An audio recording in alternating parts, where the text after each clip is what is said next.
이것은 스승의 목소리이다. 외침과 어루만짐이다. 이 목소리가 회개하기를 원치 않는 사람들에게 말할 때에는 외침이 되고, 비록 불완전하더라도 하느님과 그분의 말씀을 찾아내려는 착한 뜻을, 하느님과 그분의 말씀을 찾아낸 다음에는 자기를 거룩하게 하려는 착한 뜻을 가진 사람들에게 말할 때에는 어루만짐이 된다. 이 사람들에게는 말씀이 친구의 어루만짐이 되고 예수의 축복이 된다. 181. 예수께서 장막절을 위하여 성전에. 하느님의 나라는 화려하게 오지 않는다. 484. 1946년 9월 3일. 예수께서 성전으로 들어가신다. 예수께서는 사도들과 내가 적어도 얼굴은 아는 매우 많은 제자들과 같이 계신다. 그리고 이 모든 사람 뒤에는 마치 자기들도 선생님의 제자로 간주되기를 바라는 듯이 벌써 제자들의 집단에 합쳐진 새 얼굴들이 있다. 안티오키아에서 온 저 야가 빠진 그리스 사람만을 빼고는 모두 모르는 얼굴들이다. 이 사람은 아마 자기와 같이 이방인인 다른 사람들과 이야기를 하고 있는데 예수와 제자들이 이스라엘 사람들의 마당으로 들어가는 동안 이 사람과 그와 더불어 말하는 사람들은 이교도들의 마당에서 걸음을 멈춘다. 사람이 꽉 찬 성전에 예수께서 들어가시는 것이 자연 사람들의 눈에 띄지 않을 수가 없다. 벌집을 쑤셔놓은 벌떼의 윙윙거리는 소리와 같은 새로운 속삭임이 일어나서 이교도의 행각에서 가르치는 박사들의 목소리를 들리지 않게 한다. 그뿐 아니라 수업이 마치 마술에 걸린 듯이 중단되고 율법학자들의 제자들은 사방으로 달려가 예수의 도착 소식을 전한다. 그래서 예수께서 이스라엘 사람들의 안마당이 있는 제2의 경내로 들어가실 때에는 벌써 바리사이파 사람과 율법학자와 사제 여럿이 모여서 예수를 살핀다. 그러나 예수께서 기도를 드리시는 동안은 예수께 아무 말도 하지 않고 가까이 오지도 않는다. 그들은 그저 감시만 할 뿐이다. 예수께서 이교도들의 행각으로 돌아오시니 이교도들이 그를 따른다. 그리고 구경꾼들과 선의를 가지고 따라오는 사람과 마찬가지로 악의를 가지고 따라오는 사람의 수도 불어난다. 그리고 작은 소리로 말하는 속삭임이 사람들 사이로 퍼져간다. 이따금씩 큰 소리로 하는 의견이 들린다. 자, 보라고 오시지 않았나? 저분은 의인이셔. 그러니까 명절을 안 지킬 수가 없었단 말이야. 또는 저 사람 못 알아왔지. 백성들을 한층 더 타락시키려고. 또는 이젠 만족하시오. 저 사람이 어디 있는지 이젠 알지요. 그렇게도 찾더니. 외따로 떨어져 나오다가 제자들이나 그들의 사랑, 바로 그것으로 증오심을 품은 원수들을 위협하는 지지자들의 의미 있는 시선으로 인하여 목구멍 속에서 약해져서 이내 사라지는 목소리들도 있고, 독을 뿜어내다가 군중이 무서워서 진정되는 빈정거리고 독을 품는 목소리들도 있다. 그 다음에는 선생님을 위하여 뜻있는 발표를 한 다음 군중도 입을 다문다. 유력자들의 보복이 무섭기 때문이다. 상호 간의 공포가 지배하고 있다. 무서워하지 않는 사람은 다만 예수뿐이다. 예수께서는 당신이 가고자 하시는 곳을 향하여 천천히 위험 있게 걸어가시는데 약간 생각에 잠겨 계시지만 그래도 당신의 깊은 생각에서 나와 한 어머니가 내미는 어린아이를 쓰다듬어 주시고 인사를 하는 노인에게 미소를 보내시고 강복하실 준비를 갖추고 계신다. 이교도들의 행각 안에는 가물리엘이 한때의 제자들 가운데에 서 있다. 눈부시게 하얗고 매우 넓은 찬란한 옷을 입고 팔짱을 끼고 있는데 그의 옷은 가물리엘이 있는 곳에 땅에 깔아놓은 짙은 빨간색의 두꺼운 양탄자 위에 부각되어 한참 더 희게 보인다. 가물리엘은 고개를 약간 기울이고 생각하는 것 같고 옆에서 일어나는 일에 관심을 가지지 않는 것 같다. 그와는 반대로 그의 제자들 가운데에는 가장 큰 호기심으로 인하여 소란이 일어난다. 키가 작은 한 제자는 더 잘 보려고 등받이 없는 걸상 위에 올라가기까지 한다. 그러나 예수께서 가물리엘과 같은 위치에 가셨을 때 랍비는 얼굴을 들고 사상가의 이마 아래에 있는 그윽한 그의 눈이 예수의 평온한 얼굴을 잠시 뚫어지게 본다. 탐색하는 듯한, 괴롭히기도 하고 고민도 하는 눈길이다. 예수께서 그것을 느끼시고 몸을 돌려 그를 바라보신다. 두 개의 반짝임이 새까만 눈들과 사파이어 빛깔의 눈들이 서로 교차한다. 예수의 눈길은 탐색하도록 내버려두는 솔직하고 부드러운 눈길인데 가물리엘에게는 갈릴레아의 랍비가 하나의 수수께끼이기 때문에 그의 헤아릴 수 없는 눈길은 진리의 신비를 알고 깨뜨리려고 애쓰지만 그분의 생각에 대하여 바리사이파 사람답게 셈을 내서 하느님께 대한 것이 아닌 일체의 탐구에 눈을 감는 시선이다. 잠깐 사이이다. 그러다가 예수께서는 앞으로 나아가시고 랍비 가물리엘은 다시 고개를 숙이고 그를 둘러싸고 있는 사람들 중 어떤 사람들의 솔직하고 불안스러운 질문이나 다른 사람들의 음험하고 증오를 품은 질문인 선생님, 저분입니까? 어떻게 생각하십니까? 혹은 자, 선생님의 판단은 어떠십니까? 저 사람은 누굽니까? 하는 말에는 일체 귀를 기울이지 않는다. 예수께서는 당신이 택하신 자리로 가신다. 오, 예수의 발 밑에는 양탄자가 없다. 예수께서는 행각 아래 계시지도 않는다. 행각 저 안쪽 가장 높은 계단의 단 위에 서시어 그저 기둥에만 기대어 계신다. 가장 보잘것없는 자리이다. 그 주위를 빙 둘러싸고 사도들과 제자들과 지지자들과 구경꾼들이 있다. 좀 더 떨어져서는 바리사이파 사람들과 율법학자들과 사제들과 교사들이 있다. 가물리엘은 있던 자리에 그대로 있다. 예수께서는 벌써 수없이 전도하신 하느님의 나라가 왔다는 것과 그 나라를 준비하라는 설교를 시작하신다.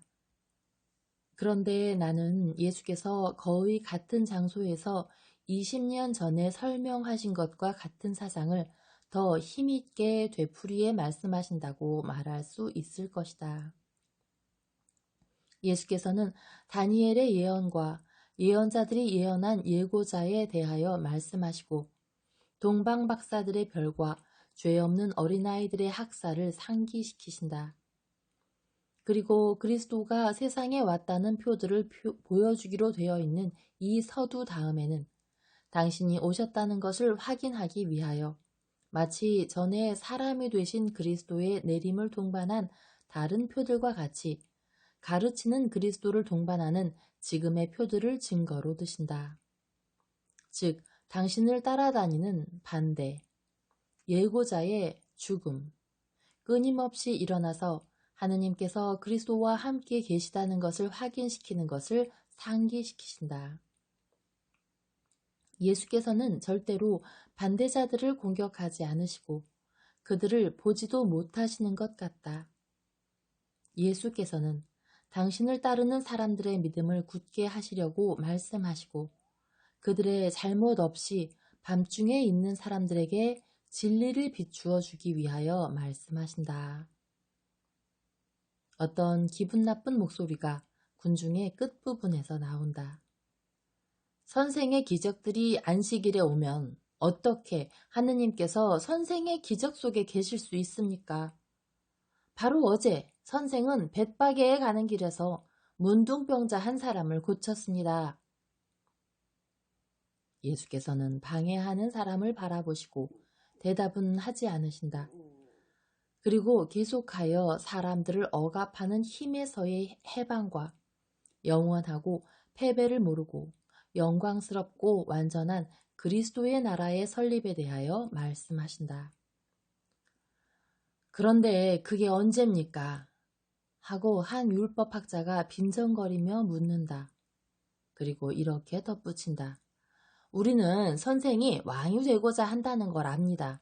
그러나 선생 같은 왕은 이스라엘의 파멸이 될 겁니다.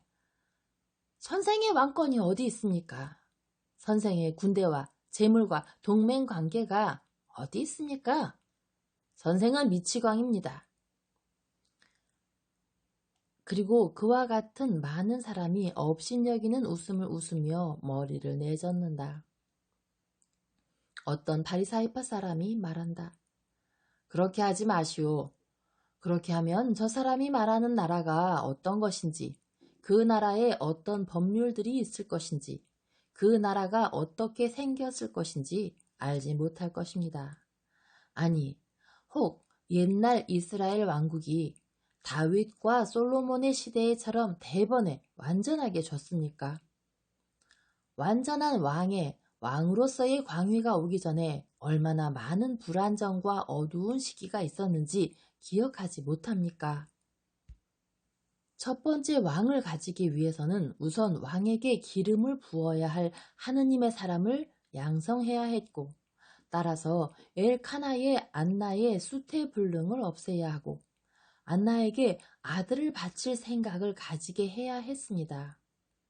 안나의 찬미의 노래를 묵상하시오. 주님같이 거룩한 사람은 아무도 없네. 호언장담으로 교만한 말을 늘리지 말아라. 죽게 하고 살리시는 것은 주님이시네. 주님은 가난한 사람을 일으키시네. 주님은 성인들의 걸음을 확실하게 하시고 불경건한 자들은 입을 다물게 될 것이니 사람이 강한 것은 제 힘으로 되는 것이 아니고 하느님에게서 오는 힘으로 그렇게 되기 때문일세. 오, 기억하시오. 주님은 땅의 극변을 심판하시고 당신 왕에게 권세를 주실 것이고 당신의 그리스도의 능력을 끌어올릴 것입니다.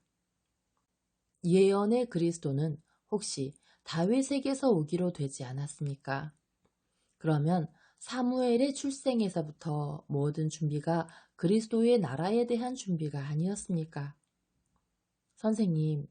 선생님은 베들레헴에서 났으니 혹시 다윗의 후손이 아니십니까? 하고 그는 마침내 예수께 직접 묻는다. 당신이 바로 말했습니다. 하고 예수께서는 짤막하게 대답하신다. 오, 그러면 우리의 이해력을 만족시켜 주십시오. 선생님은 침묵이 마음속에 의심의 망상을 조장하기 때문에 좋은 것이 아니라는 걸 아시지요. 의심의 망상이 아니라 교만의 망상입니다. 이것이 한층 더 중대합니다. 뭐라고요? 교만한 것이 선생님을 의심하는 것보다 더 중대하다고요? 그렇습니다.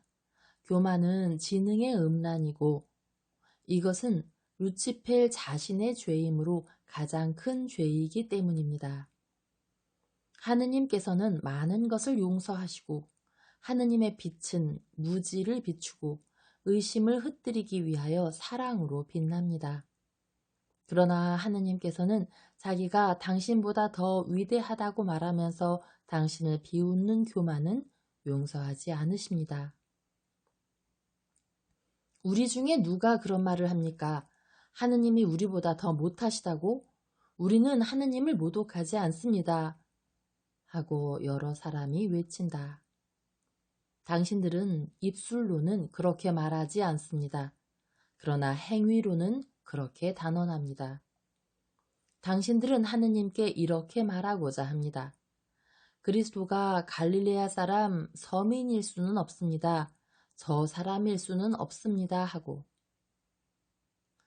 하느님께 불가능한 것이 무엇입니까? 예수의 목소리는 천둥소리 같다. 처음에 예수께서 거지처럼 기둥에 기대 계실 때에 그분의 모습은 매우 보잘것없었지만 지금은 몸을 일으키시고 기둥에서 떨어지시며 머리를 위엄있게 똑바로 드시고 빛나는 눈으로 군중을 쏘아보신다. 예수께서는 아직 계단 위에 계신다. 그러나 그 태도가 어떻게나 당당한지 옥좌 위에 계신 것과 같다. 사람들은 무서워서 뒷걸음질을 하고 아무도 마지막 질문에 대답을 하지 못한다. 그러다가 그의 영혼도 그럴 것이 틀림없는 무뚝뚝한 모습에 주름투성이의 작은 교사가 질문을 하는데 질문에 앞서 목이 쉰 억지 웃음을 웃는다. 음란은 두 사람이 있을 때 행해집니다. 지능은 누구와 음란을 행합니까? 지능은 육체가 아닌데요. 그런데 어떻게 음란으로 죄를 지을 수 있습니까? 지능은 무형의 것인데 죄를 짓기 위해 무엇과 결합합니까? 그러면서 그의 말을 끌면서 계속 웃는다. 누구와 결합하느냐고요? 사탄과 결합합니다. 교만한 자의 지능은 하느님과의 사랑을 거스려 사탄과 함께 간음죄를 짓습니다. 그럼 루치펠은 아직 사탄이 없었는데 누구와 간음죄를 지어서 사탄이 되었습니까? 자기 자신과 더불어 자기 자신의 지적이고 무질서한 생각으로 그렇게 했습니다. 율법교사 양반, 음란이 무엇입니까? 그야 나는 그 말을 선생에게 했습니다. 그래, 음란을 알지 못하는 사람이 어디 있습니까? 우리는 모두 그것을 체험했습니다. 선생은 악의 삼중의 결과인 이 보편적인 죄의 성질을 알지 못하니 지혜로운 교사가 아닙니다. 아버지와 아들과 성령이 사랑의 세 가지 형태이심과 같이 말입니다. 율법교사 양반, 음란은 무질서입니다. 자기의 욕심이 나쁘다는 것을 알지만 그래도 그것을 만족시키기를 원하는 자유롭고 의식적인 지능에 유도된 무질서입니다. 음란은 자연 법칙을 거스르고 정의를 거스르고 하느님과 자기 자신과 우리 형제들에 대한 사랑을 거스르는 무질서와 폭력입니다. 어떤 음란이든지 다 그렇습니다. 육체의 음란도 그렇고 세상의 재물과 권력을 노리는 음란도 그렇고 그리스도가 그의 사명을 완수하는 것을 막기를 원하는 사람들의 음란도 그렇습니다. 내가 사명을 완수하는 것을 막으려고 하는 것은 내가 그것을 할까봐 벌벌 떠는 터무니없는 야망으로 검은 음모를 꾸미기 때문입니다. 커다란 중얼거림이 군중 가운데로 퍼져나간다. 양탄자 위에 혼자 남아있는 가물리엘은 고개를 들고 예수를 날카로운 눈초리로 바라본다. 그러면 하느님의 나라가 언제 올 것입니까? 거기 대해서는 대답하지 않으셨습니다. 조금 전에 바리사이파 사람이 공격을 되풀이한다. 그리스도가 이스라엘이 그에게 준비하는 옥좌에 어떤 옥좌보다도 더 높고 이 성전 자체보다도 더 높은 옥좌에 있을 때입니다. 호화로운 것이 아무것도 없는데 어디서 그것을 준비하고 있는 중입니까? 로마가 이스라엘이 일어나게 내버려 둔다는 것이 사실일 수 있습니까? 도대체 수리들이 눈이 멀어서 무엇이 준비되고 있는지 보지 못한단 말입니까? 하느님의 나라는 화려하게 오지 않습니다. 하느님의 눈만이 그것이 형성되는 것을 보십니다. 하느님의 눈은 사람들의 마음속을 읽으시니까요. 그러므로 바타네아에서 함께 음모를 꾀한다고 말하는 사람들을 믿지 마시오. 하느님의 나라는 당신들 안에 있고 당신들의 마음 속에 하늘에서 온 율법을 참 고향의 율법으로 그것을 실천함으로 나라의 시민이 되는 율법으로 받아들이는 여러분의 정신 안에 있습니다. 이 때문에 그것을 통해서 내 가르침이 사람들의 마음 속에 스며들어 가기로 되어 있던 마음의 길을 준비하기 위하여 요한이 나보다 먼저 왔습니다. 회개로 일이 준비되고 사랑으로 나라가 세워지고 사람들에게 하늘나라를 금하는 죄의 속박이 무너질 것입니다. 아니, 이 사람은 정말 위대합니다. 그런데 당신들이 이 사람을 장색이라고 말합니까? 하고 주의 깊게 듣고 있던 어떤 사람이 큰 소리로 말한다.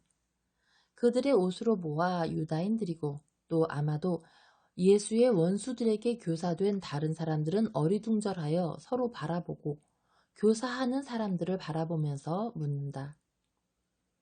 아니, 당신들은 우리에게 어떤 암시를 주었소? 이 사람이 백성을 선동한다고 누가 말할 수 있소? 또 다른 사람들은 또 이렇게 말한다. 우리는 의아하게 생각하오. 그래서 당신들에게 이걸 묻겠소. 만일 당신들 중에 아무도 이 사람을 가르치지 않았다는 것이 사실이라면 어떻게 이 사람이 그렇게도 많은 지혜를 가지고 있소? 이 사람이 선생하고 공부한 일이 없다면 그것을 어디서 배웠단 말이오? 그리고 예수께 이렇게 묻는다. 말씀해 주십시오. 선생님이 가르치시는 이 교리를 어디서 발견하셨습니까? 예수께서는 영감을 받은 얼굴을 드시고 말씀하신다. 정말 잘 들어두시오. 이 가르침은 내 가르침이 아니라 나를 여러분 가운데로 보내신 분의 가르침입니다. 나 진정으로 말합니다마는 어떤 선생도 이것을 내게 가르쳐 주지 않았고 그것을 지금 저술되는 어떤 책에서도 어떤 두루마리나 어떤 기념 건조물에서도 찾아내지 않았습니다. 정말 잘 들어두시오. 나는 살아계신 분께서 내 영에 말씀하시는 것을 들으면서 이 시간을 준비했습니다. 이제는 내가 하늘에서 온 말씀을 하느님의 백성에게 줄 시간이 되었습니다. 그래서 나는 그렇게 합니다. 그리고 마지막 숨을 거둘 때까지 그렇게 하겠습니다. 그리고 내가 마지막 숨을 거두었을 때 내 말을 듣고도 부드러워지지 않는 돌들은 모세가 시나이 산에서 느낀 공포보다도 더 큰 공포를 느낄 것이고 두려움 가운데에서 축복하거나 저주하는 진실을 말하는 목소리로 내 가르침의 말들이 돌 위에 새겨질 것입니다. 그리고 그 말들은 지워지지 않을 것입니다. 표가 남아있을 것입니다. 적어도 그때에는 내 가르침을 받아들일 사람들에게는 빛이 남아있을 것이고 당신의 나라를 세우라고 나를 보내신 것은 하느님의 뜻이라는 것을 그때에도 깨닫지 못할 사람들에게는 절대적인 어두움이 남아있을 것입니다. 창조의 시초에 이렇게 말씀하셨습니다. 빛이 생겨라. 그러자 혼돈 가운데 빛이 생겨났습니다. 내 생애의 시초에 이런 말이 있었습니다. 착한 뜻을 가진 사람들에게 평화가 있어라. 착한 뜻은 하느님의 뜻을 행하고 그것에 저항하지 않는 뜻입니다. 그런데 하느님의 뜻을 행하고 그것에 저항하지 않는 사람은 내 가르침이 나 자신에게서 오지 않고 하느님에게서 온다는 것을 깨닫기 때문에 나를 반대할 수가 없습니다. 혹시 내가 내 영광을 찾습니까? 혹시 내가 은총의 율법과 용서의 시대의 창시자라고 말합니까? 아닙니다. 나는 내 것이 아닌 영광은 취하지 않고 모든 좋은 것의 창시자이신 하느님의 영광에 영광을 바칩니다. 내 영광은 아버지께서 내가 하기를 원하시는 것을 하는 것입니다. 이것이 아버지께 영광을 드리는 것이기 때문입니다. 사람들의 칭찬을 듣기 위해서 자기 자신에게 유리하게 말하는 사람은 자기 자신의 영광을 추구합니다. 그러나 사람들의 영광을 추구하지 않으면서도 그것을 얻을 수 있는 사람이 그것을 물리치면서 이것은 내가 만들어낸 말이 아니라 내가 아버지에게서 나오는 것과 같이 아버지의 뜻에서 나온 것이다 하고 말하면 그는 진리를 말하는 것이고 그에게는 부정이 없습니다. 그는 자기의 것이 아닌 것을 아무것도 자기가 가지지 않고 각자에게 그의 것을 주기 때문입니다. 내가 있는 것은 아버지께서 보내셨기 때문입니다. 예수께서는 잠깐 말씀을 멈추신다. 여러분은 잠자코 있군요. 반은 감탄하면서 반은 어떻게 해야 내 입을 막을 수 있을까 생각하면서 십계명은 누구의 것입니까? 그것들은 어디에서 왔습니까? 누가 그것들을 여러분에게 주었습니까? 모세요 하고 군중이 외친다. 아닙니다. 지극히 높으신 분이십니다. 그분의 종인 모세가 그것을 여러분에게 가져왔습니다. 그러나 그것은 하느님에게서 온 것입니다. 물레는 가지고 있으면서도 믿음을 가지고 있지 않은 여러분은 아마 마음속으로 이렇게 말할 것입니다. 우리는 하느님을 보지 못했고 히브리인들도 시나이산 밑에서 보지 못했다. 오, 여러분에게는 하느님께서 모세가 있는 앞에서 벼락과 천둥을 던지시는 동안 산에 불을 놓은 벼락조차도 하느님께서 현존하셨다는 것을 믿는데 충분하지 않았습니다. 하느님께서 구원과 단죄의 영원한 계약을 쓰시기 위하여 여러분 위에 계시다는 것을 여러분에게 믿게 하는 데에는 벼락과 지진도 소용이 없습니다. 여러분은 무시무시한 새로운 공현이 그것도 오래지 않아 이 담장 안에 나타나는 것을 볼 것입니다. 빛의 나라가 시작되고 지성소가 삼중의 휘장 속에 감추어 있지 않고 세상이 보는 앞에서 높이 들리겠기 때문에 신성한 숨는 곳이 어둠 속에서 나올 것입니다. 그런데도 여러분은 믿지 않을 것입니다. 도대체 여러분에게는 믿기 위해 무엇이 필요합니까? 정의의 벼락이 여러분의 육체에 흔적을 남기기를 원합니까? 그러나 그때에는 정의가 진정되고 사랑의 벼락이 내려올 것입니다. 그러나 그것들도 여러분의 마음에, 여러분의 모든 마음에 진리를 쓰지 못할 것이고 뉘우침을 또 그 다음에는 사랑을 일으키지 못할 것입니다. 이제는 가물리엘의 얼굴이 긴장하였고 그의 눈은 예수의 얼굴을 뚫어지게 바라본다. 그러나 모세는 사람들 중에 사람이었다는 것을 여러분은 압니다. 그의 시대의 편년사가들이 그에 대한 기술을 여러분에게 남겨주었습니다. 그러나 모세가 어떤 사람인지 그가 누구에게서 어떻게 율법을 받았는지를 아는 여러분이 혹시 그 율법을 지킵니까? 아닙니다. 여러분 중에 아무도 지키지 않습니다. 항의하는 외침이 군중에서 일어난다. 예수께서는 조용하라고 명하신다. 여러분은 그것이 사실이 아니라고 말합니까? 여러분이 율법을 지킨다고요? 그러면 왜 나를 죽이려고 합니까? 다섯째 계명이 사람을 죽이는 것을 금하지 않습니까?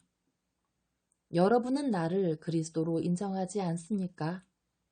그러나 여러분은 내가 사람이라는 것은 부인하지 못합니다. 그런데 왜 나를 죽이려고 합니까? 아니, 선생 미쳤군요. 마귀가 들렸어요. 마귀가 선생 안에서 말하고 선생에게 헛소리를 하게 하고 거짓말을 하게 하는 겁니다. 우리 중에 아무도 선생을 죽일 생각을 하고 있질 않는데 누가 선생을 죽일 생각을 합니까? 하고 바로 그렇게 하고자 하는 사람들이 말한다. 누구냐고요? 당신들이요. 그리고 당신들은 그렇게 하려고 구실을 찾습니다. 그래서 사실이 아닌 잘못들을 내게 비난합니다.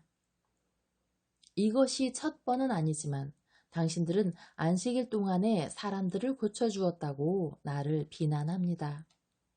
그래, 모세는 쓰러진 나귀와 소가 당신의 형제의 재산이기 때문에 그것을 불쌍히 여긴다고 말하지 않습니까? 그런데 되찾은 건강이 육체의 이익이 되고 또 하느님의 인자 때문에 하느님을 찬미하고 사랑하는 정신적인 압박이 되는 형제의 병든 몸을 내가 동정하지 않아야 되겠습니까? 그리고 모세가 이미 성조들에게서 그것을 받았기 때문에 당신들에게 준 할례를 당신들은 혹시 안식일 동안에 또 행하지 않습니까?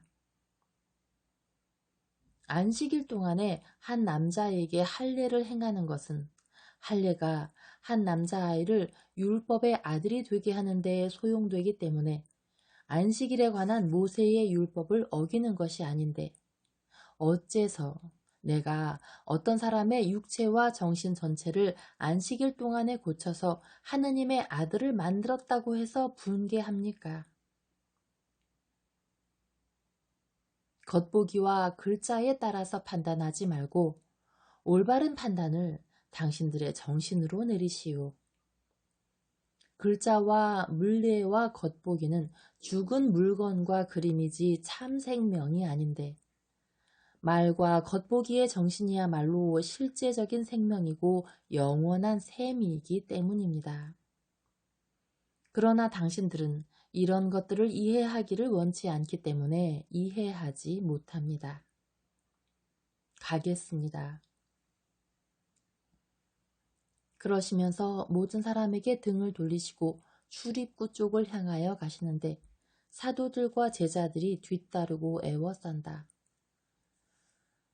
이들은 선생님 때문에 슬퍼하고 선생님의 원수들을 몹시 경멸한다. 예수께서는 창백한 얼굴로 그들에게 미소를 지으시며 말씀하신다. 슬퍼들 하지 말아라.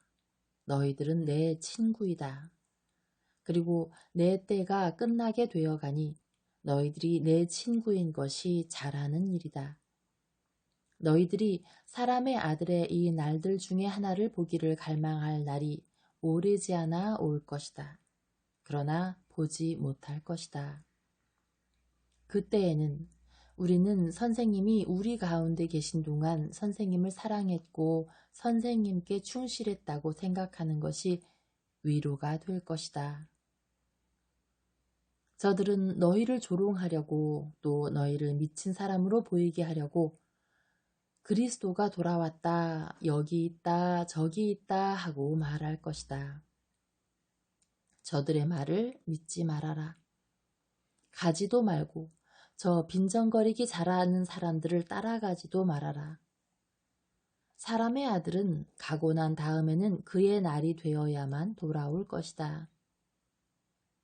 그의 나타남은 하늘 이쪽에서 저쪽으로 너무나 빨리 번쩍이며 지나가서 눈이 지켜보기가 어려울 정도인 번개와 같을 것이다. 너희들은 그리고 너희들뿐 아니라 어떤 사람도 지금까지 있었고 현재에 있고 장래에 있을 모든 사람을 모으려고 내가 마지막으로 나타날 때에 나를 따라올 수가 없을 것이다. 그러나 이 일이 오기 전에 사람의 아들은 많은 고통을, 모든 고통을, 인류의 모든 고통을 당해야 하고 게다가 이 세대에게 부인을 당해야 한다. 아니, 그럼 주님은 이 세대가 주님께 가할 수 있는 모든 고통을 당하실 거란 말씀이군요. 하고 목자 마티아가 지적한다. 아니다. 나는 인류의 모든 고통이라고 말했다. 인류는 이 세대 전에도 있었고 이 세대 후에도 세세대대로 존재할 것이다. 그리고 항상 죄를 지을 것이다. 그리고 사람의 아들은 구속자가 되기 전에 과거와 현재와 미래의 죄의 모든 고통을 정신으로 맛볼 것이다. 그리고 또 그의 영광도 인류가 자기의 사랑을 짓밟는 것을 보고 사랑의 정신으로 또 고통을 당할 것이다.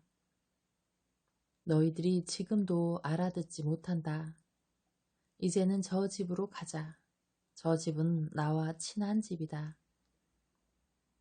그러면서 문을 두드리시니 문이 열리며 예수를 들어가시게 하는데 문지기는 예수의 뒤에 들어오는 사람들의 수에 대하여 놀라움을 표시하지 않는다.